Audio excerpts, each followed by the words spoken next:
My name is M. Vaishna. I am studying in 9th class at KGBV Adakar. Today topic Veer Bal Divas. దేశ నిర్మాణంలో పిల్లల పాత్ర. దేశ నిర్మాణం అనేది ఒక వ్యక్తి చేసిన పని కాదు, ప్రతి పౌరుడి సహకారంతో జరిగే ప్రక్రియ. ఈ ప్రక్రియలో పిల్లల పాత్ర అత్యంత ముఖ్యమైనది, ఎందుకంటే వారే భవిష్యత్తు నాయకులు, దేశాన్ని ముందుకు నడిపించే శక్తి. విద్య ద్వారా జ్ఞాన సంపార్జన. పిల్లలు తమ విద్యను శ్రద్ధగా అభ్యసించాలి. మంచి విద్య ద్వారానే జ్ఞానాన్ని సంపాదించి దేశ సమస్యలను పరిష్కరించగల సామర్థ్యాన్ని పెంపొందించుకోవాలి. విద్య అనేది మార్పుకు శక్తివంతమైన సాధనం. నైతిక విలువలు మరియు క్రమశిక్షణ.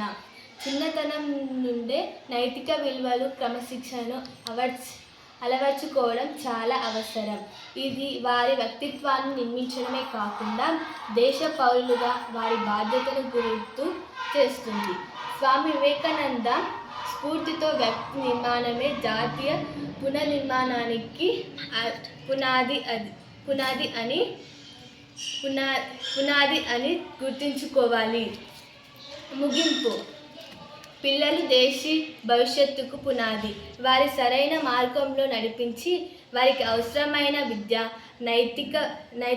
నైతిక విలువలు అందిస్తే వారు దేశ నిర్మాణంలో తమదైన ముద్ర వేసి భారతదేశాన్ని గొప్ప శక్తిగా మారుస్తారు. ఇంతటితో నా చిన్న ఉపన్యాసాన్ని ముగిస్తున్నాను. ధన్యవాదాలు.